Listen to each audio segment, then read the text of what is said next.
This is Layron with the Fantasy Grounds Academy. Today I'm going to take a look at the Cyberpunk rule set and a little bit of Chat GPT, going to create some content. I made a custom Chat GPT just for this particular rule set and for Fantasy Grounds. So I call it Night City Guide. It's a custom Chat GPT, and if you want to use this, I will post the link at the end of the video. It does require a paid account, so if you don't have the paid version of ChatGPT, you won't be able to use this for right now. And just to let you know, they're on a waiting list, so if you're trying to get an account from there, you got to go on a waiting list because there's just so many people.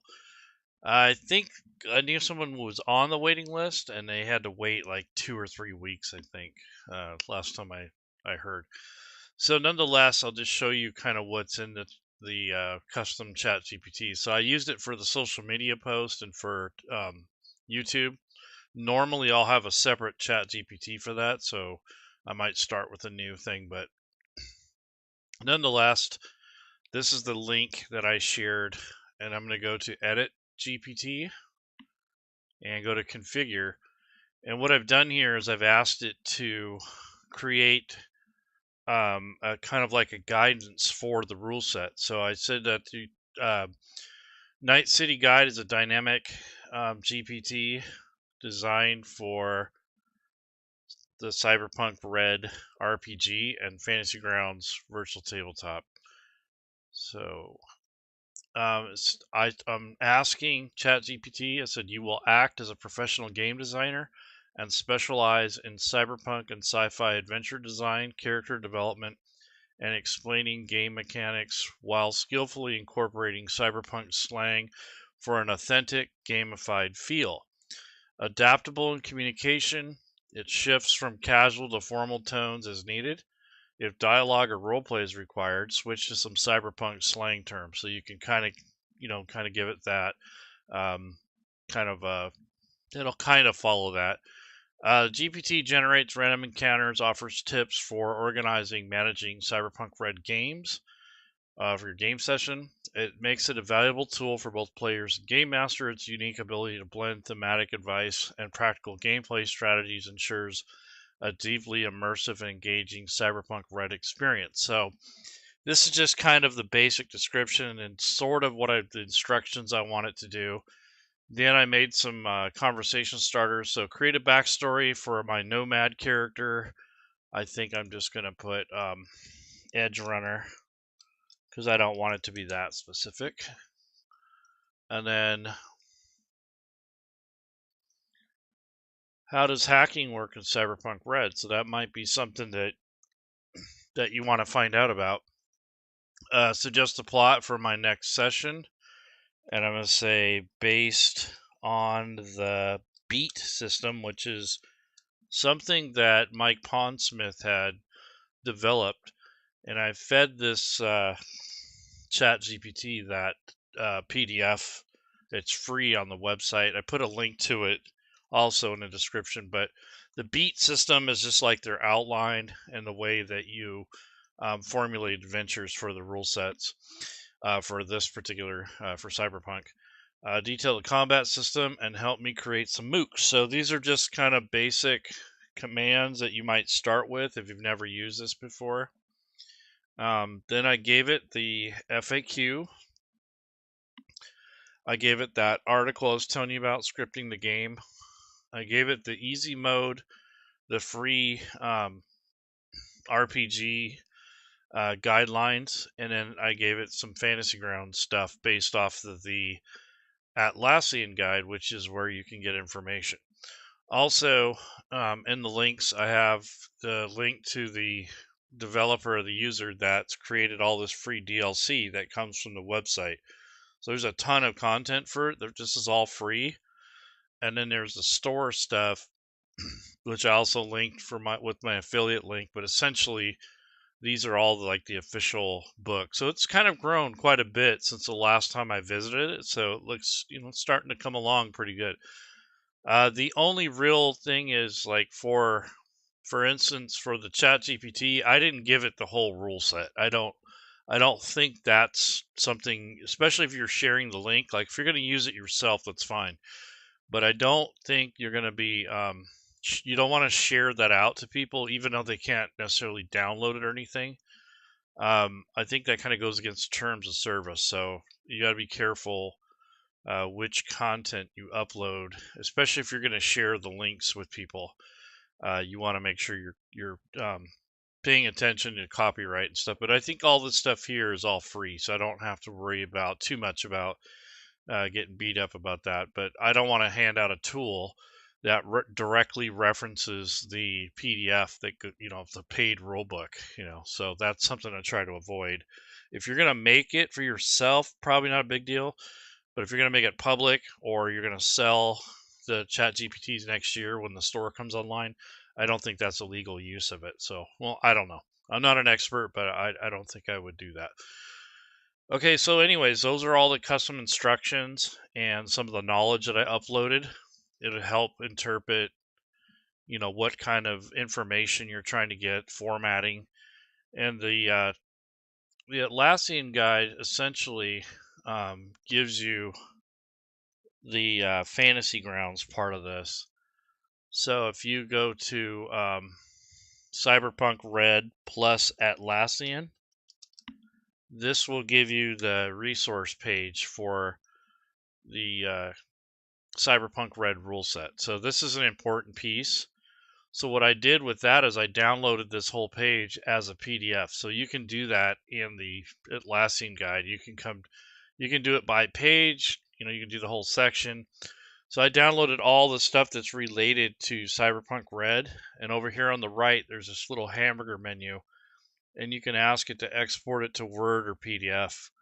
And I just fed it that. So that's a way that you can build the Chat GPT with any rule set, to be honest. But I would try to avoid uploading official rule books and stuff, especially if you're going to share the link. In this case, this is all free stuff. So I provide the link in the actual in the end description. So when the video's over, I'll share that link out for this. So if you like Cyberpunk, you want to make content for it, then this is the free stuff that I've kind of uploaded some of this stuff to that inside the Chat GPT, so it has something to look at. And then descripting the game is the main thing that I wanted, which is basically Mike Pondsmith's interpretation of how to build adventures and stuff. So I thought that was a really cool thing to add. So that's what's part of the Chat GPT on the back end of it. But when you actually go into it, you can create your own content. This one is specific to Cyberpunk Red and Fantasy Grounds, so that would be my starting point to create content if you're going to do that. But you can do this with any rule set as long as you have a paid version of the account and you have access to some resources and maybe direct it to some websites and that sort of thing. All right, so let's check this out. Let's see what we can do here. So I've kind of been toying around with the theme. If you're familiar with the genre and some of the lore and such in Fantasy Grounds and in the Cyberpunk Red rule set, you can do some pretty cool stuff. It makes it a little bit quicker for you. So I have the Cyberpunk Red rule set loaded up here. I have a theme that's loaded, which this was a free alternate theme. So if you go to the store and you're going to look for this, it's on the Fantasy Grounds Forge. It's free. It's an extension, so you can load this up before you load up the rule set, and it changes the look a little bit. This is more like a dark mode. The other theme has a white in the background, so it's a little bit more themed for that. So I'm going to change the color of dice. I don't know why. I'm not playing, but it's just a habit. So I'm going to go over to the dice here. So assuming that you have a paid version of Fantasy Grounds and you're the host, you can change the color of the dice. So I am going to just change this to more of a themed red color so they stand out a little bit more. So if I click on the body here and go to this picker, I can just select the red and that will put that in here so I can see that a little bit better. And then for the text, I'll make that black. So I'm going to click on text. click on the eyedropper and just click on this background here, and you got the actual text. It's black. So this is the color of the dice. This is a little bit more visible that way instead of black. Let's see what else. So whenever you you have a chance to load up the rule set. So I'm going to go ahead and hit next, and I think for the most part I'm only going to first I'm going to put the rule set filter on. That way I don't have a whole bunch of different things.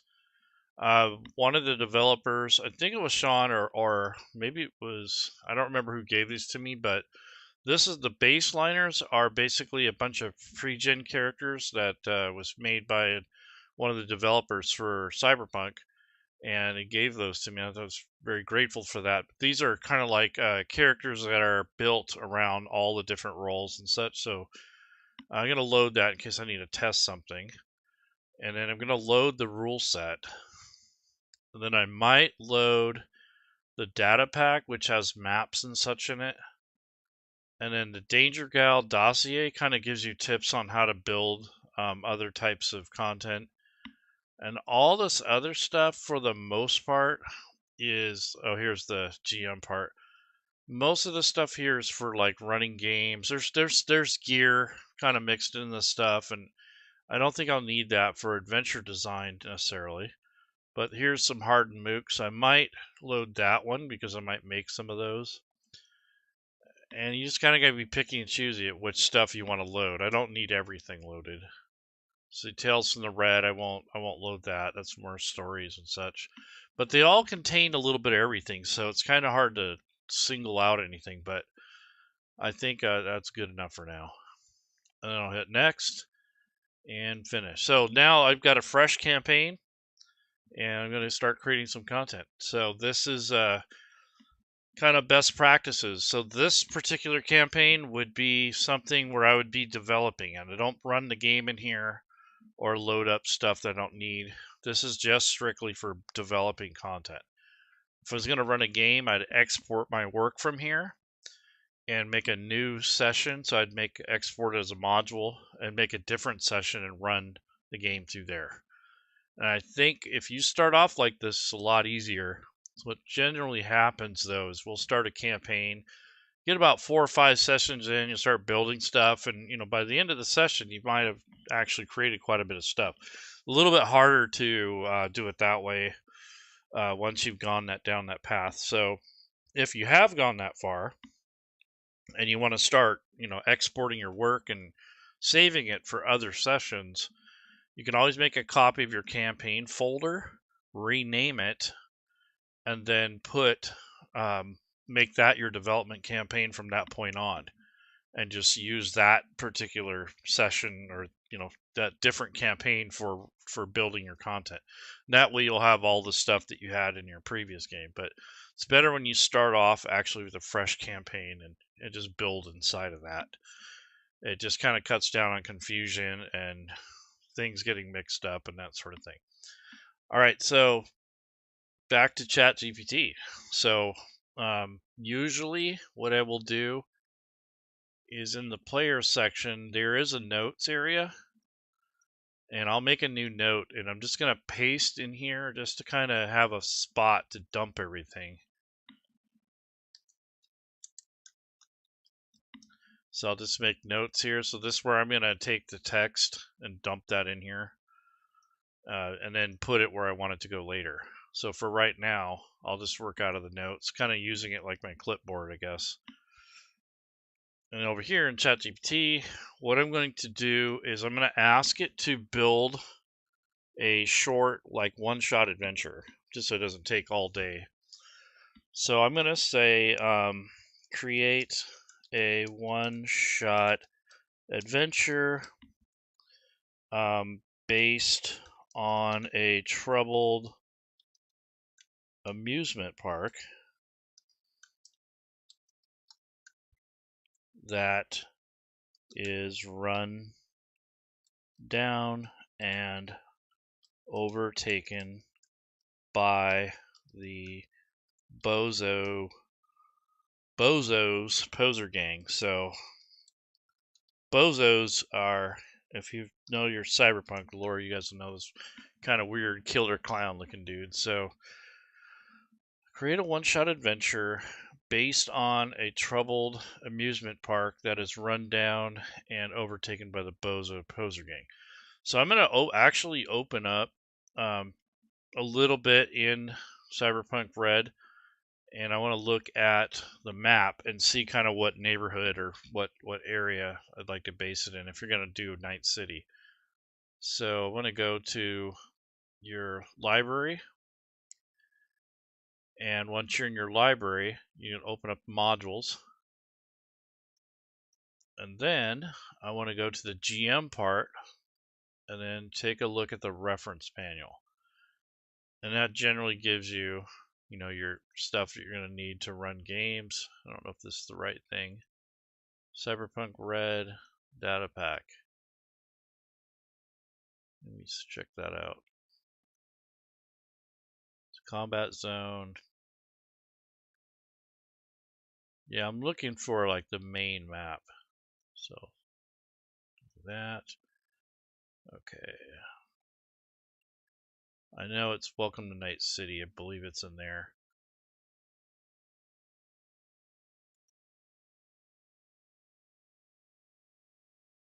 There we go. That's what I was looking for. Okay, so this park or amusement park isn't really part of the actual game itself, but it is something I'm going to add. So what I want to do is kind of get a look at these zones here and find out where I want to place the amusement park. It's definitely going to be in the main. Oh, okay, it'll be in the upper marina. So it'll be in this area, probably around in here somewhere. That's where I'll put this. So it's in the upper marina district. And I'm going to actually feed it some of this stuff so there's some lore, some kind of context. So I don't want to just blindly just like make that for that because they may not even know what I'm talking about. So can I unlock this? No. So this is another thing about depending on what rule set you are. Like in this case, this is read only because it's a rule book. However, if it was an adventure, I'd be able to unlock it and change things. So I'm not going to worry about it too much. But I'm just going to put the upper marina area at least for a little bit of context. So in Chat GPT, so you create a one-shot adventure based on a troubled amusement park that is located in the upper marina district in Night City. Let's see. Marinia.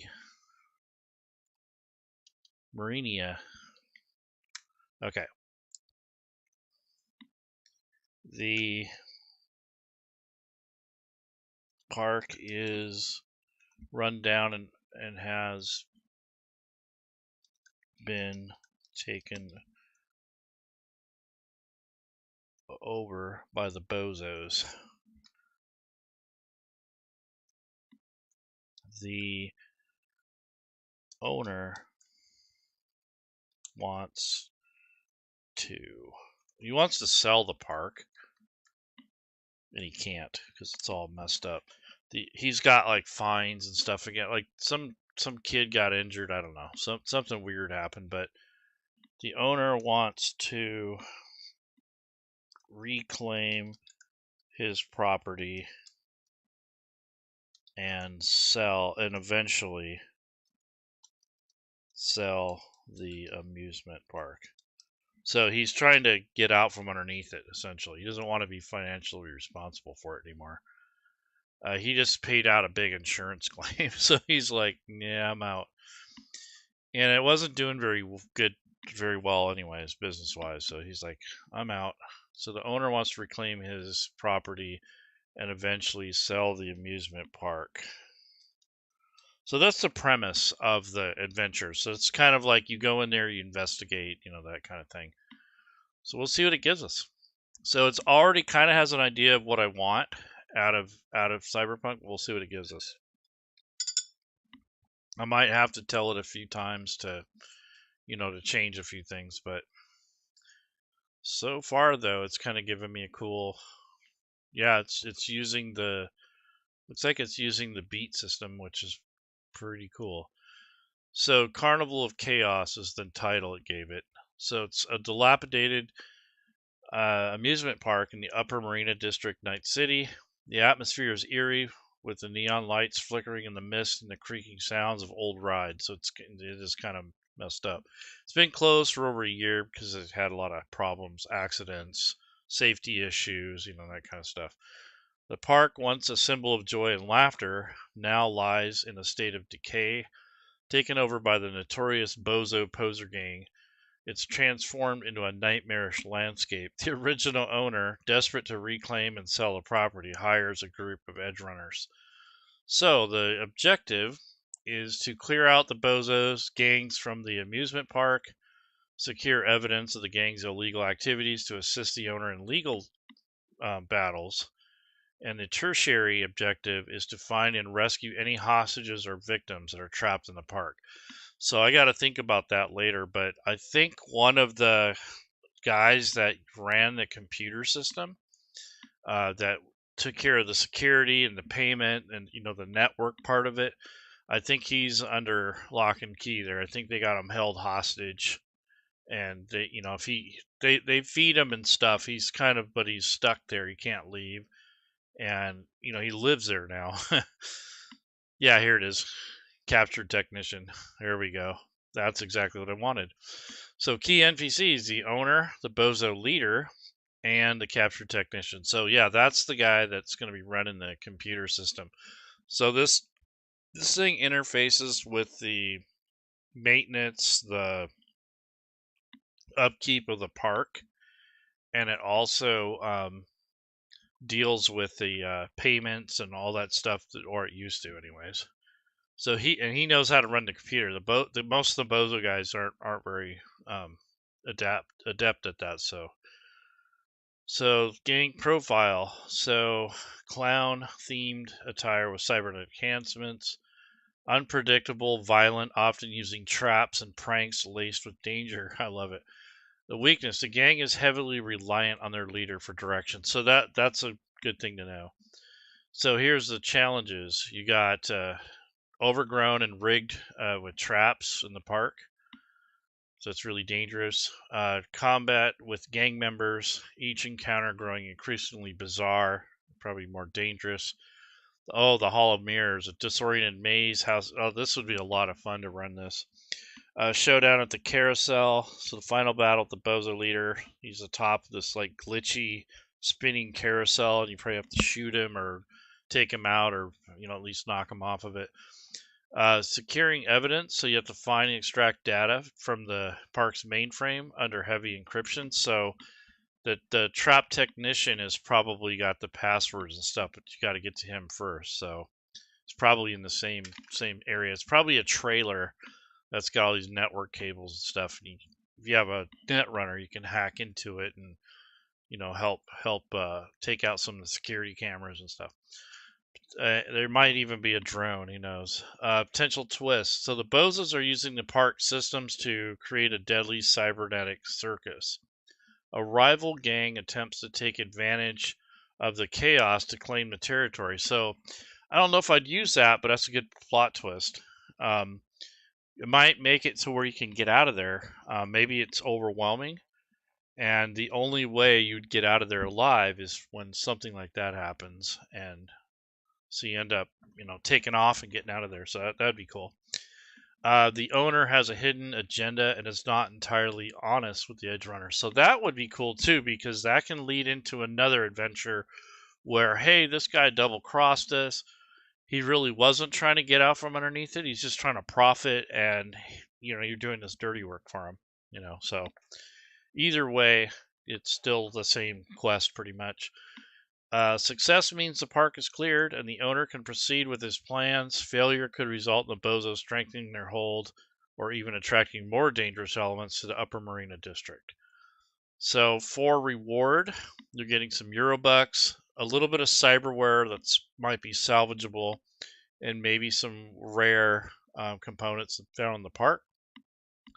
Gain a little bit of rep on the streets, and the owner can become a valuable ally depending on if he messes with you, offering future job opportunities. So yeah, that's whether he double crosses you or not, it still might be a thing. Adjust the level of horror and violence based on the player's comfort level. Encourage creative solutions, leveraging the unique environment of the amusement park. Use atmospheric music and descriptions to enhance the eerie ambiance, and keep the action fast-paced, interspersed with moments of dark humor and bizarre encounters. So I like it. I don't know if anyone's listening or you guys are checking this out, but I kind of like the way this sounds. This sounds like it'll be a lot of fun to play. I mean, even if you've never played Cyberpunk, I mean, who wouldn't want to run around in a amusement park and take pop shots at these bozos and all the weirdness shenanigans that can go on? So I'm kind of imagining, if you guys ever seen the Warriors, the classic B movie type thing, but I think it came out in '79 or '80. But the Warriors, when they went to the park and they were fighting the baseball fury guys with the baseball bats. Yeah, I need to check out. Yeah, I hear you. Yeah, it's a cool like tool, Kafis. I wouldn't like rely on it for everything, but it does a lot. Like, we can make some art. Let's do that. So I want an inspirational art piece of the amusement park.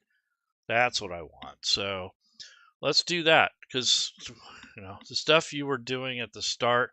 Yeah, I hear you. Yeah, that's the custom stuff. Like, you have to have a paid version. Get on the list or whatever. If you're gonna invest it, it's like $20 a month. And then once you're on the waiting list, it takes about a month or 2 or 3 weeks to get on it, depending on the load. And then once you do that, then you can create your own guides. That's what I have over here on the left. So that's kind of helps you write. That's I'm not a very good typist, so this really helps me write. And I'm not an artist, and I don't want to wait a year for my art for a game that I'm running for myself. So I'm not going to commission artwork that I probably never use. So I'm going to make an amusement park, Cyberpunk. So I'm going to give it a prompt. I kind of designed this Chat GPT to kind of do a little bit of everything. I didn't like separate it out. I could make a separate one for this, but I'm not going to do that.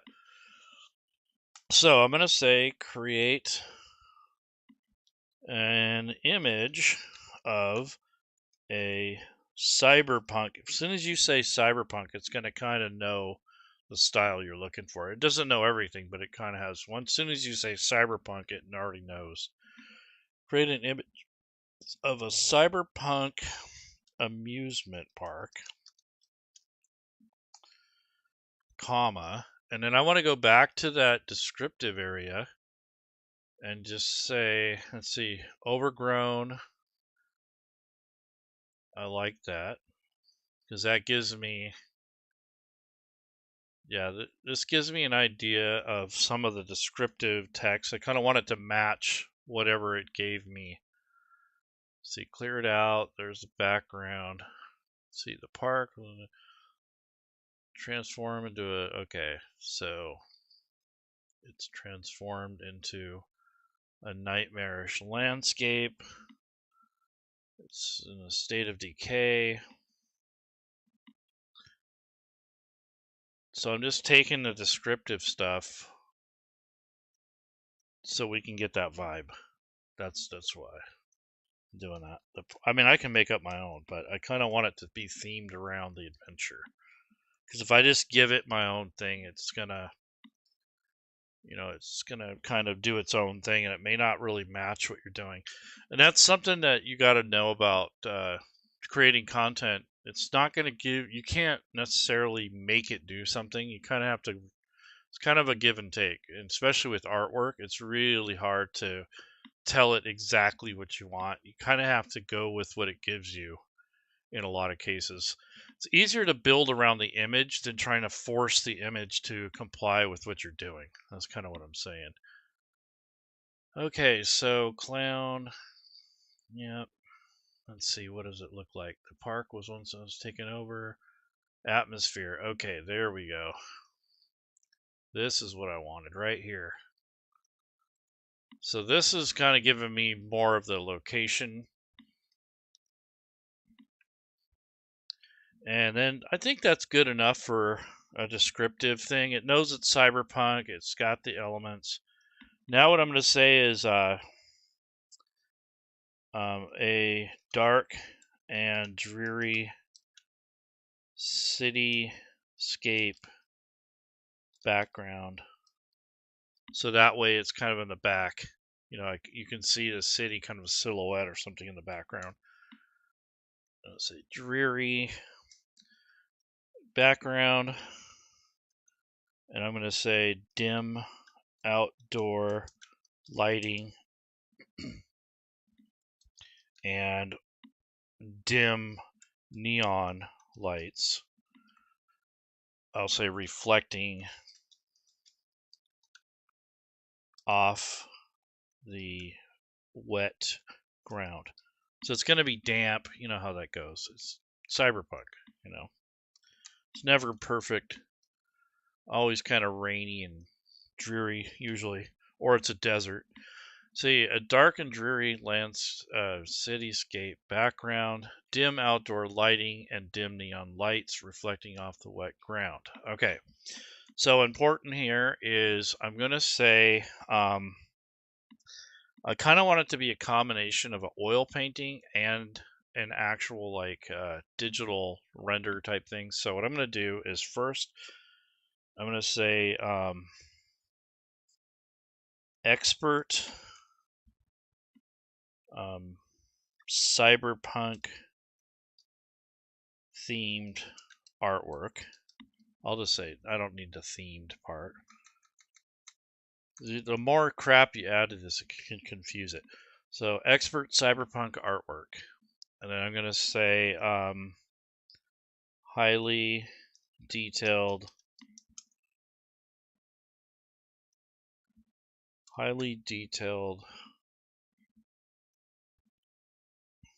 digital oil painting style.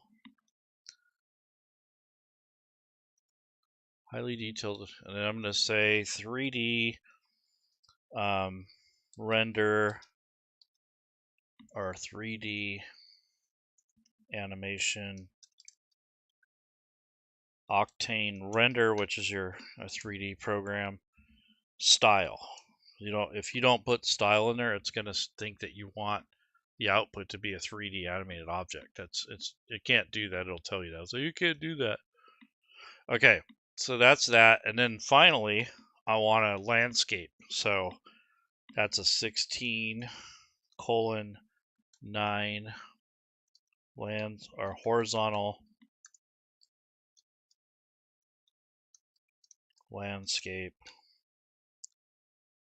aspect ratio. So this is going to tell it what ratio you want it in. This particular, like Mid-Journey, you have more options. This one gives you square or rectangle, whether you have it 16:9 or 9:16. If you use Mid-Journey, you got more options. You got panning and all kinds of stuff. This is Chat GPT though, and DALL-E 3. Okay, so that's my thing here. This is my prompt. So see what comes out. So what I'm trying to do is generate an image for this overgrown amusement park that's taken over by the bozos. So if I do another picture, I'm going to do a trio of poser gang members, and we'll see how that turns out. But I want to see what the music part looks like first.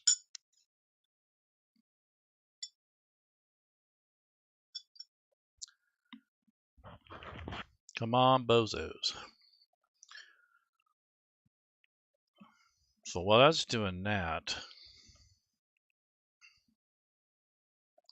guess they kind of look like the killer clowns posse.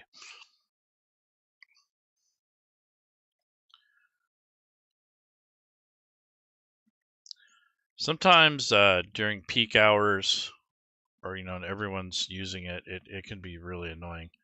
That's kind of cool. Let's take a look at that. Yeah, that's really neat looking. And I kind of like that it's not perfect. It does have that kind of grungy kind of look to it.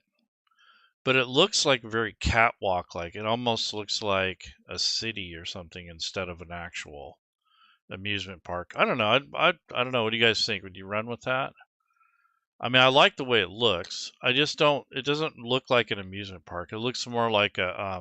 Of course, it is on the waterfront, like a marina. So maybe that's why it kind of looks that way. But it does give you the feel that it's an amusement park. Yeah, you know what? I'm not going to worry about it. Yeah, I hear you. Midjourney's pretty cool too, but I gotta get burned out on it.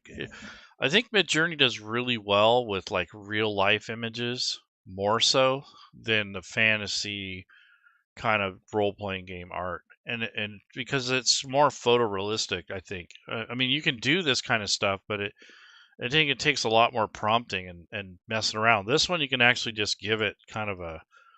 So I'm gonna try it again. I'm actually gonna ask it to. First, I'm going to ask for the image ID. So what is the image gen ID for the photo above? Because if you want to come back and use that same kind of feel, you're not going to get a duplicate, but what it'll do is it'll take the colors, the style, the prompt, and give you that. So I'm going to get that number in case I want to go back to it.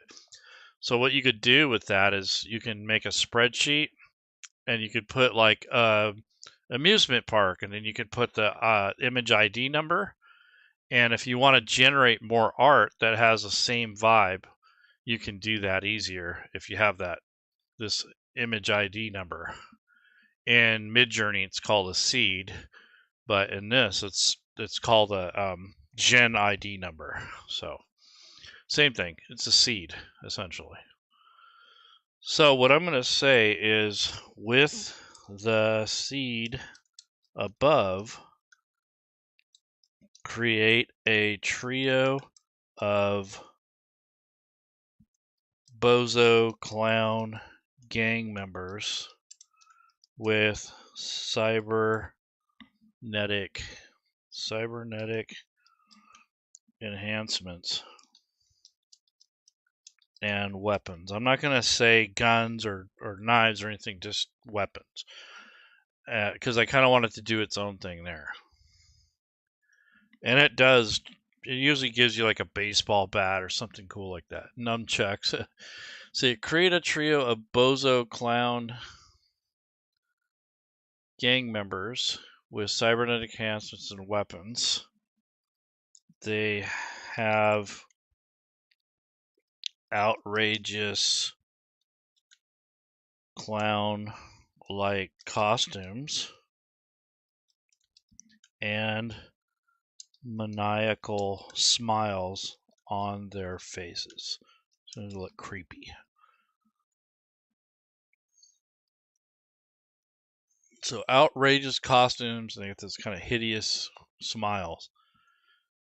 And then I'm going to put, amusement park background, just in case. And then I'm going to give it some lighting, so dim, nighttime,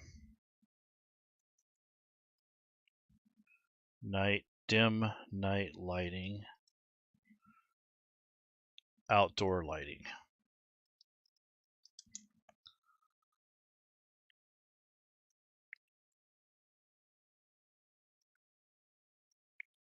Dim and wet. Yeah, incoming killer clowns. Yeah, it's kind of like that. Or the killer clown posse. See, dim and night time. Should have said evening, but same difference. Okay, outdoor lighting.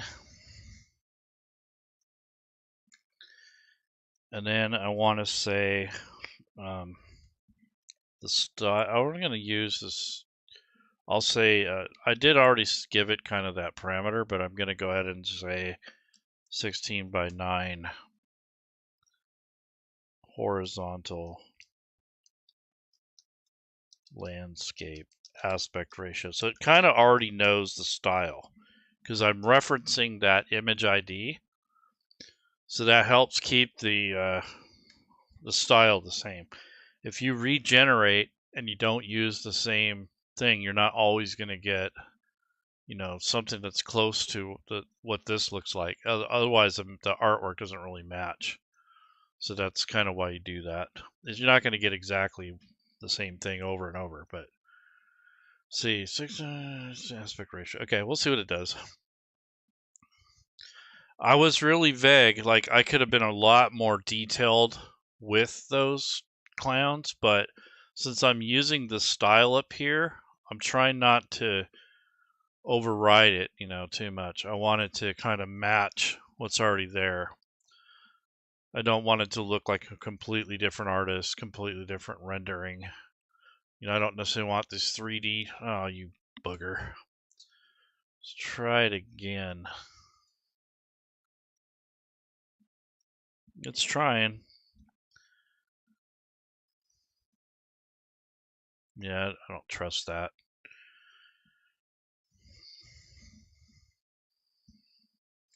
Yeah, so it's pretty busy. I mean, there's so many people on this right now. It's ridiculous.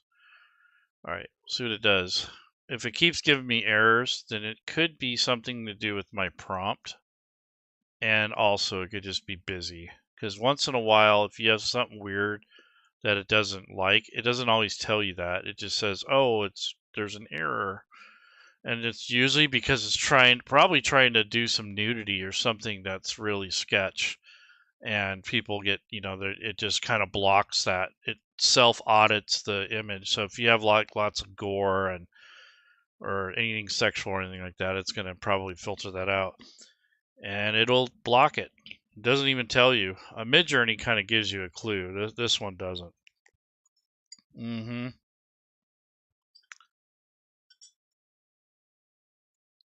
Okay. It doesn't like the style for some reason, so I'll just say, okay, we'll see what it does. Yeah, honestly, I think it was something to do with the words. Yeah, it's jacked. It's already trying to do its own thing. Okay. So at least it had a little bit of error correction there. Hopefully the art doesn't look 10 times different than the original. As if that was the case, and I would have just generated it together. But I try not to do that because if you get oh, hell yeah, that looks really good. Oh yeah. Yep. They got the little grenades. Got this weird chain stuff going on. Yeah, it almost reminds me. Yeah, hell yeah. Look, it's got this rundown stuff in the background. All this debris back there. Those are the details I like. It looks like it's been shot at. Hell yeah. This kind of reminds me of Fallout a little bit too. Oh yeah, it was wicked looking. Really cool. Super cool. So I would definitely use that as a picture to share with my players. So download this stuff and use it in your game and kind of have like a little bit of artwork to share. You don't need 50 images, just 2 or 3. Just kind of get your point across. I might do one more image, I might have a picture of like the carousel or something, the boss fight or something, but other than that, there's really not much more you need. Or maybe the picture of the guy in the trailer that's, dealing with the lights and the rundown security system. Maybe an indoor picture or something, but yeah, that's pretty good. I like the style of art because it's not perfect. Like I've done other renderings where the art is just too perfect. This has kind of got a little bit of that lower quality fuzz to it, but it's good enough quality for a role-playing game book, so I do not want photo quality. So this is perfect. The oil painting kind of mixed with a 3D kind of thing. That's what I like. I mean, you could do a cartoony one, but yeah, that's neat. So there's your bozos, right? So you got that, and now what you can do is let's ask it to make the NPCs. So there's going to be more than 3 of them. It's probably at least, I don't know. See, if you have a party of 4, and you have the NPC guy, and then you got their leader. So probably 7 of them.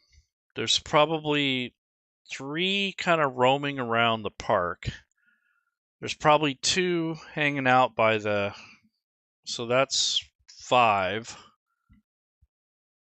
Maybe there is only 5 of them. No, there's got to be 7. So, okay, so the gang leader and his bodyguard, or maybe even a pet, like a dog or some kind of weird cyber hound, and then these 3 jokers that are running around the park randomly, and then you got 2 guys that are keeping an eye on the trailer where the hacker or where the network guy was. So that's that 7 of these guys would be cool. That would be enough to make a challenge, but not overly challenging. Plus, one of them's a boss. So let's okay, so we're gonna create the stat blocks. So create the stat blocks in the Cyberpunk Red format for the Bozo Poser Gang members as described in our previous conversation. So I'm just telling it to kind of pick up on some of the notes that we did up above. So we're not totally reinventing the wheel. It kind of has an idea of what I'm looking for, and it stays kind of consistent with the storyline that you're making. Otherwise, you're going to keep rewriting stuff all the time. So you got to kind of be careful what you ask for. And if you're going to make a whole project out of this, you definitely want to think about your wording and the order of how you ask things and stuff like that. But so I'm going to create the stat blocks in the Cyberpunk Red format for the Bozo Poser Gang members as described in our previous conversations. So what I'm going to do is instead of having 7 of them, I'll have actually 6 and then a cyber hound. So the leader will have like a dog, like a bulldog or something like that. So what we'll have is the there's 6, actually 5.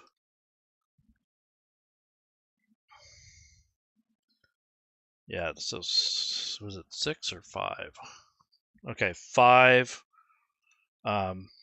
poser gang members with slight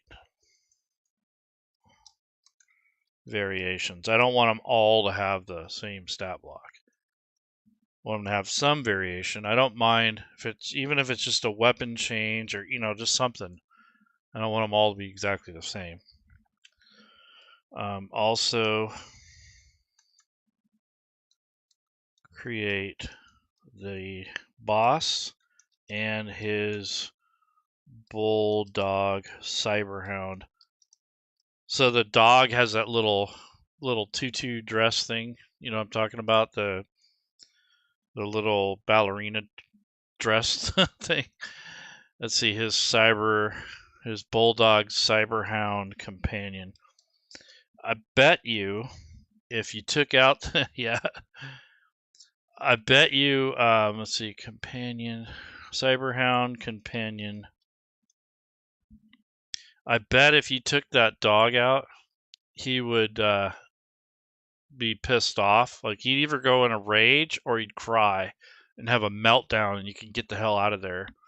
If like that might be a thing. Like if you take his dog out, and he sees that, he may have like you have him roll on a table or see how he responds. Like maybe he just starts shooting, and the other roll could be like he like starts crying, and then the other one would be like he asks for backup or something like that. I don't know.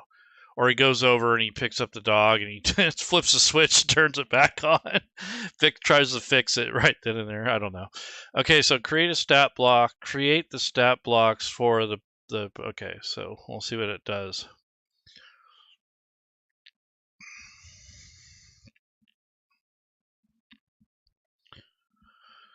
It's a little much to ask it to do all 7 of those. So if you're going to do this, it's better to do it in like 2 or 3. So I didn't even think about that. But if you're going to have it do like some really complicated stuff, you don't want to ask. See, it's already, yeah. That's because it's really taxed right now. But even so, you even though it has more memory now, like the paid version, you can ask it a lot, but it's better you do it in bite sizes. So gang member 1 is Laughing Jack. He's got a cyber psychosis risk. His empathy is at 3. Well, nice. There's Giggles. I'm already liking it. Giggles can be a female. We can make her look like what's her face from Marvel.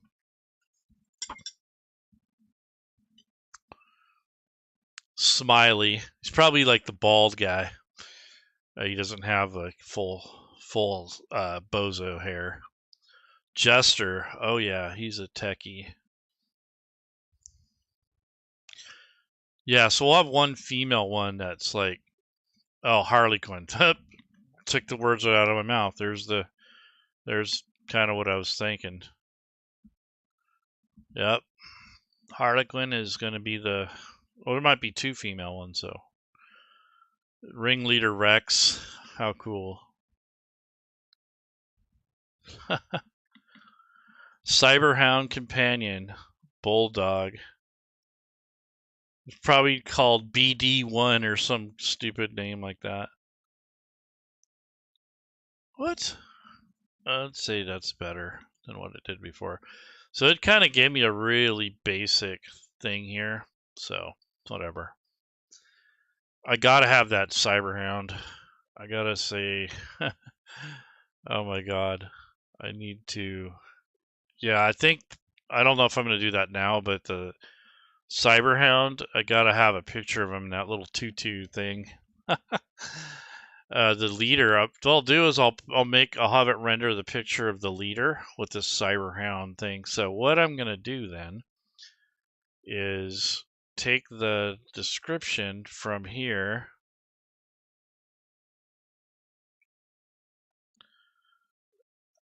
and then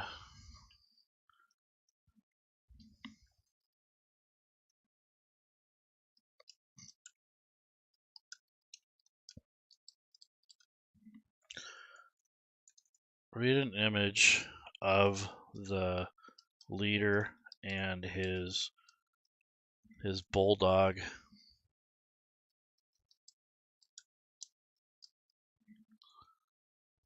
Cyberhound. The bull. What is that? A ballerina dressed? I can't.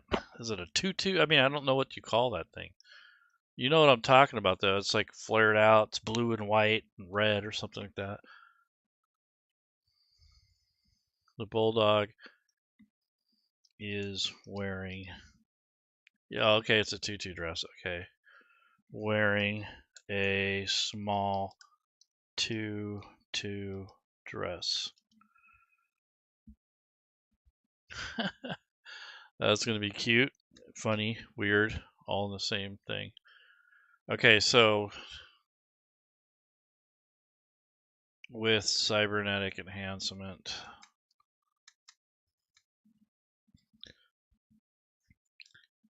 And a weapon.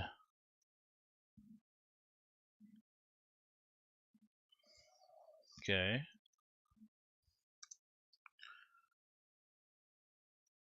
I'm gonna say use the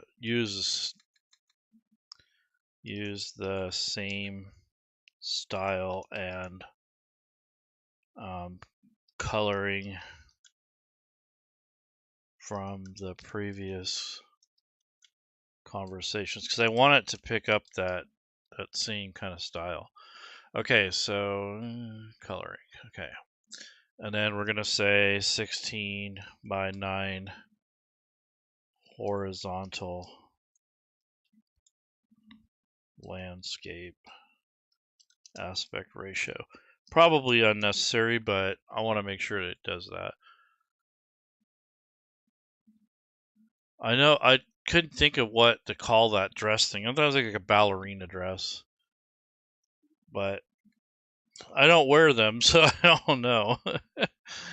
Oh man, that's so. It is cliche, but it's got to happen. Horizontal. Because as soon as people see that, they're gonna know that the leader has a soft spot, and he's like, that's probably his weakness is that Cyberhound. Okay, so okay, we'll see. Oh, it's just. Oh, that's right.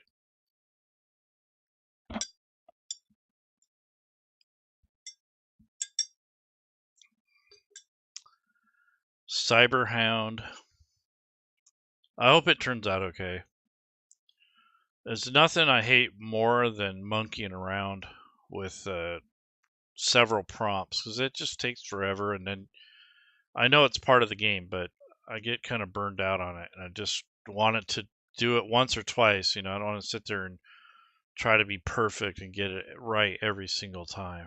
It's oh hell yeah, that is freaking cool. Yeah, that works, and it's in the same style. That's what I was more worried about. Like, is it gonna match the rest of the art? Oh my god, that is so cool. He's got some serious cybernetics too. Yeah, that is totally epic. Oh my god. Oh, it even says Bozo over here. How cool. Like, they changed the marquee on here. That is so freaking awesome. And what I'll probably do is do one like Harlequin one, like just make it, female, kind of pretty, that sort of thing, or stunning, do something like that. Let's see if we can do that. So I'll say create a stunning and mysterious Harley Quinn bozo. Gotta have one eye candy type thing, or whatever you want to call it. Create a stunning and mysterious. Is the stream going to be posted? Yeah. I'm almost done. After this, I'm going to call it. But yeah, it's going to be on YouTube. Let's see. Create a and then all the resources and all that stuff will be on there too. So create a stunning and mysterious Harley Quinn bozo gang member. Yeah, so create a stunning and mysterious Harlequin bozo gang member.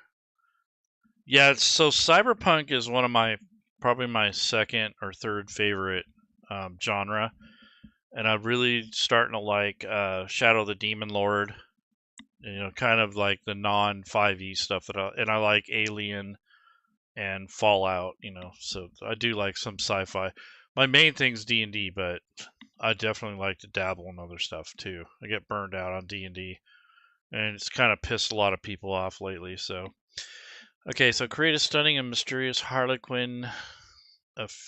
Create a stunning and mysterious female Harlequin bozo clown. I'll just say bozo gang member with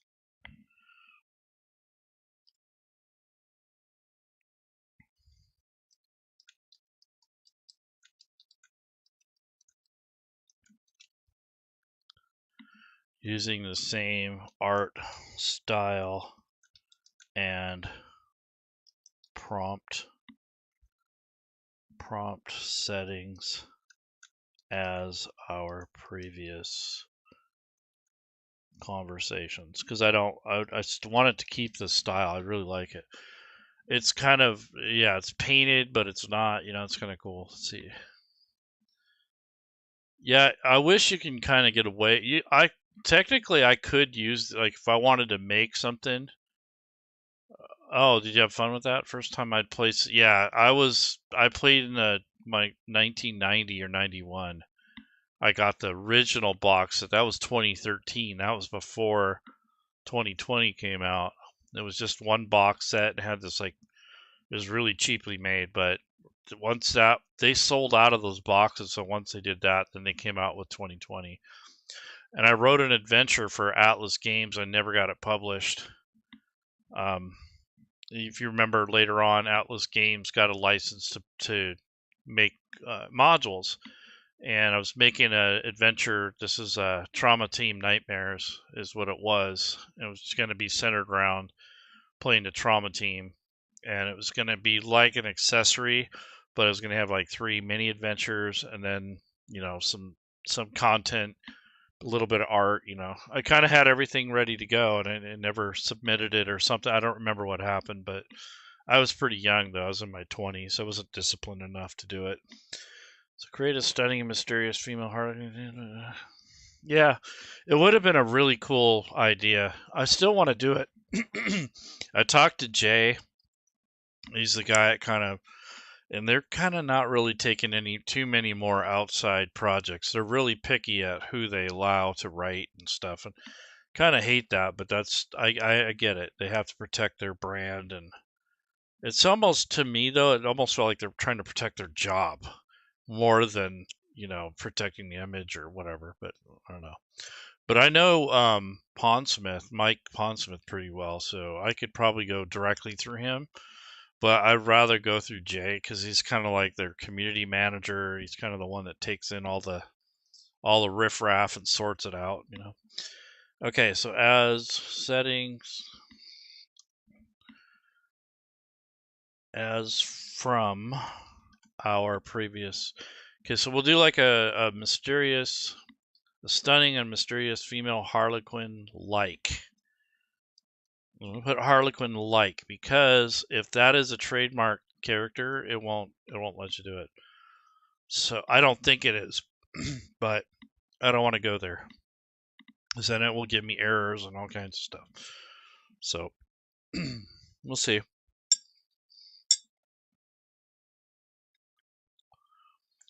I mean, I could have given it more, like, oh, I wanted to have black, thigh-high boots and all. I don't always want that level of control. Like that gets a little ridiculous. Like, I kind of let it do its thing, because you can kind of paint it into a box where it can't do much because you're just giving it way too much context. So if you keep these down to like a medium roar, it's better overall. The experience. Yeah, here, error in moderation. See, that's kind of what I was talking about. Let's try it again one more time. That's why it said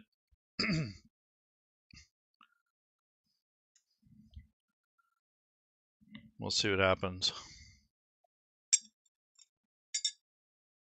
I kind of had a feeling that was going to be problematic because they're thinking I want to copy the actual superhero, but I just want a Harlequin style, like, bozo clown thing. I don't necessarily want Harley Quinn, but that's what it's taking it as. So the filters don't know the context very well. I might take Harley Quinn out because that might, yeah, see, it's giving me all kinds of crappy. That's kind of what you have to kind of be careful. So this one's more picky about,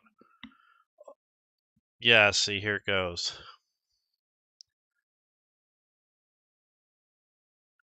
Yeah, I'll say it's kind of worse. And what I'll do is go like this, and what I'll say is I'll take the Harley Quinn out.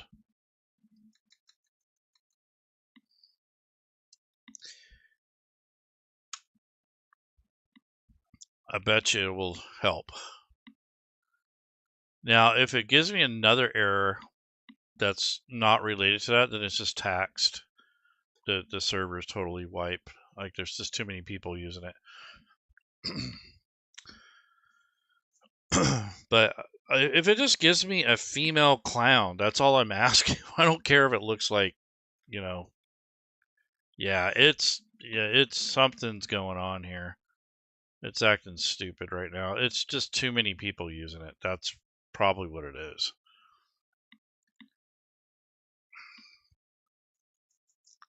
Honestly, I mean, this would be rate limited, but I think it should have a cooldown, like, I don't know, a minute or something. Like after you get a rejected thing, it should wait like 30 seconds or something.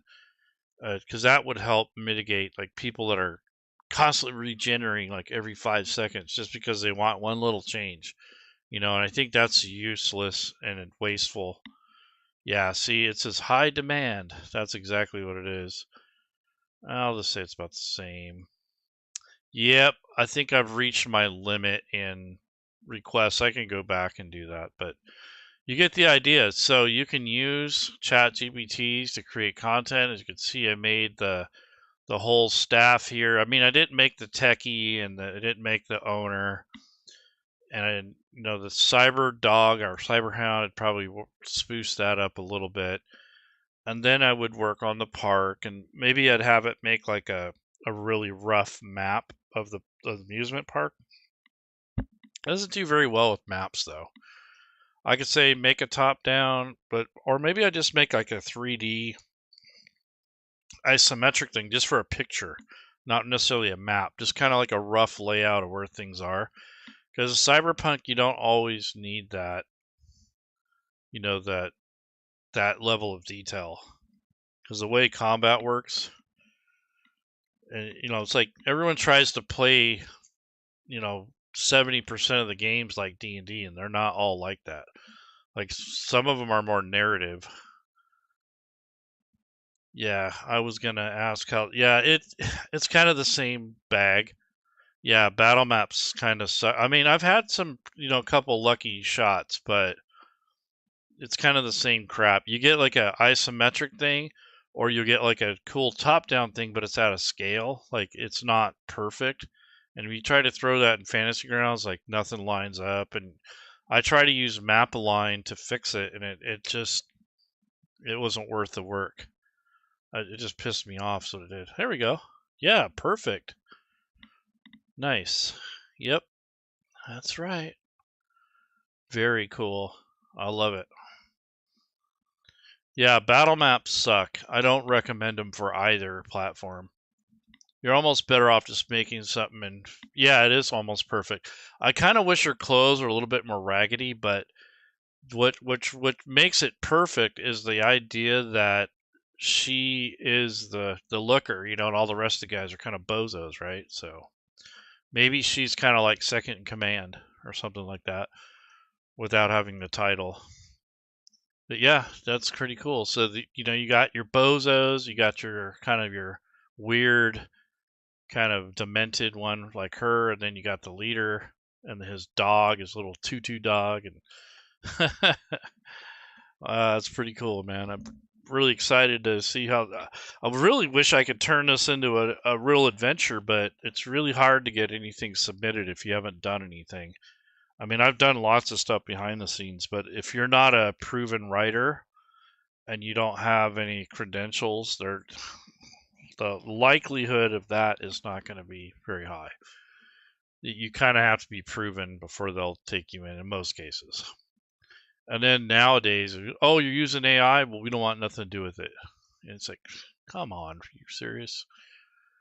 Like, this isn't ripping anyone off, so I don't know what's going on. In the beginning, it was like that, though. Like, when they first started, yeah, you could tell it was taking stuff. Yeah, I'm sure they're even more strict now that we can write with it. Oh, yeah. So if I did a Kickstarter, I would just straight up, everything was made with AI. No arguing about it. It's not illegal. But, the people probably won't like that. But the same people who don't like it probably weren't going to buy your stuff anyways. So I don't feel like you're going to lose that many people if they don't like AI, because those individuals probably wouldn't invest anyways, or at least not very many of them. So you might lose a couple people, but I don't think you're going to lose a large percentage. You're either going to get people who don't want it or people that do. There's not going to be very many people that are on the fence. And I don't think AI is the tipping point, only maybe for like a dozen people, you know? So I don't know. I think it's silly. Yeah, they are just as many that would buy exactly. So that's kind of how I feel about it. Like if I did my own Kickstarter, I would just say, yeah, it's more about the content. Exactly. I mean, I'm curating it. I'm not doing the art, but I'm definitely directing it. And then the other stuff is, all my idea. I didn't say just make me an adventure. I actually said, hey, I want an amusement park. I want it, kind of did a little research on it. Obviously I'm not doing a lot to it, but then you'd have to put it all together in a PDF and put it in Fantasy Grounds, and so that's a lot of work, even without AI. So, anyways, I think I'm going to call it, guys. Just kind of playing around with Chat GPT, kind of showing you some of the things you can generate with it. And then when you're done, you can put it in Fantasy Grounds. And like I said, I'd probably locate it here, import all the images, probably make some tokens out of the artwork that I generated, and then all import it all into here, set up all the text in here. I'd probably refine the adventure more. I'd add more details to that outline, and then yeah. What about the content? Yeah, what's up? Yeah, it is more about the content. Yeah, exactly. But yeah, I just probably, if I was gonna run that adventure, I'd put all that stuff in. So maybe I'll make it an adventure and then just give it away for free to people who want to run it, test it out, see if it's even worth the effort. Because that might be fun too. I like to play in it, but I'd want to be like the hacker guy or the little nerdy dude in the office. Not I don't want to be the main character. I just want to play that guy. The little dude in the background that you're supposed to rescue. You know what? He probably has a crush on that woman, the female. Maybe she's controlling him, like kind of keeping him around so that he can do the computer thing. It doesn't necessarily have to be a sexual thing. I mean, it can just be kind of like he's got mommy issues or something weird like that, and she kind of keeps him in line. Yeah, exactly. Like it doesn't always have to be like rated R. It could be like the guy's got some mommy issues, and she uses him like um he wouldn't be sticking around. You might have like a kind of like a weird crush on her or something. And you can imply it. You wouldn't even have to say it. You can just say that he's bashful around her. And that's all you'd have to say. And then everyone would get it. You don't have to do all that, go over the board with sexuality and that kind of stuff. Because that's what gets you in trouble, anyways. I mean, I would put it in there if it was for my game. But if it was for a public facing thing that I was selling, I'd probably make it a little bit more subtle and less because we're all adults, we can handle that stuff. But there are people who get offended by it. So we'll see. Anyways, take care. Have a good rest of your week. I'll see you guys around the community. I'm going to be doing let's see, for the rest of this year, I have a map class. I have another like AI workshop, and that's about it. I don't think I'm going to do much more this month. Yeah, no problem, man. I'll see you around. There's other videos too that are more like D&D like, but I thought I'd do some Cyberpunk today. I haven't done it in a